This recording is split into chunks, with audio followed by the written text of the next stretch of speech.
अब आपको लेके चलते हैं हिमाचल के रण में, जहां चुनाव प्रचार में जुटे जयराम ठाकुर ने दावा किया है कि इस बार बीजेपी की वापसी होगी।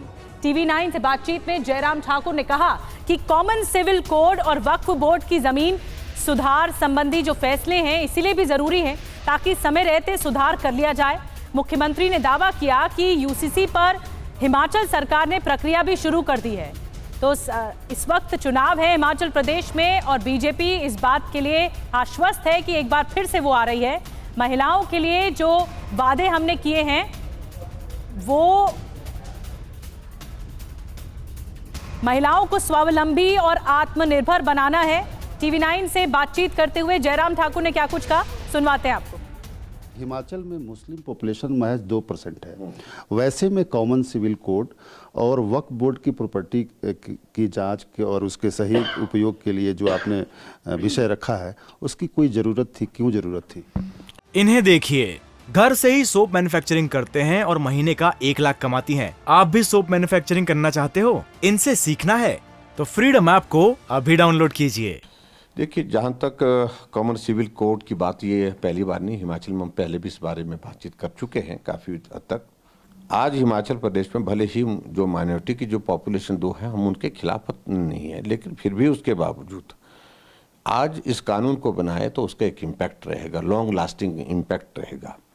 और हम इस बात से भी सहमत हैं कि इसमें टेक्निकल चीज़ें हैं बहुत सारी, क्योंकि ये हम ही करेंगे ऐसा नहीं है, केंद्र से भी इसको करने के लिए एक प्रक्रिया है जिसका एक वक्त लगेगा, लेकिन हम उस दिशा में आगे बढ़ें, हम क्लैरिटी के साथ रहें और अपना हमारा जो कहना है वो सब सोच समझ करके कहना है और इस सारी चीज़ को लेकर के हम एक कमेटी कॉन्स्टिट्यूट करके उस दिशा में कदम उठाने की कोशिश करके ताकि आने वाले समय में इसका कोई समाधान निकाल सके।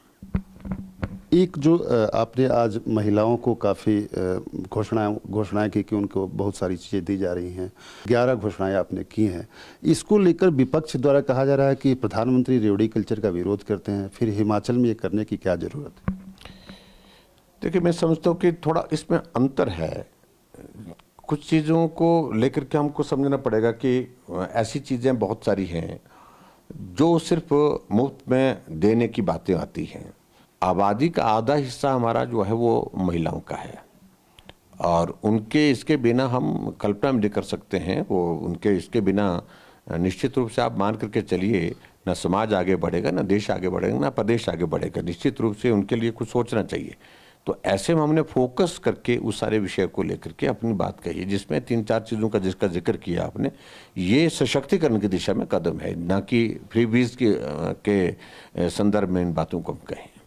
आखिरी प्रश्न आपसे जो सारे लोग जानना चाहते हैं, बागियों से कांग्रेस भी परेशान है, बीजेपी भी परेशान है, तो बागी कितना बड़ा सरदर्द अभी भी हैं बने हुए?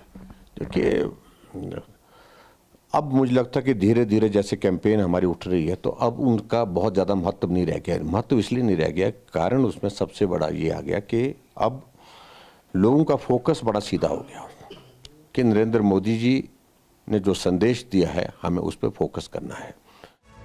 इन्हें देखिए, घर से ही सोप मैन्युफैक्चरिंग करते हैं और महीने का 1 लाख कमाती हैं। आप भी सोप मैन्युफैक्चरिंग करना चाहते हो? इनसे सीखना है तो फ्रीडम ऐप को अभी डाउनलोड कीजिए।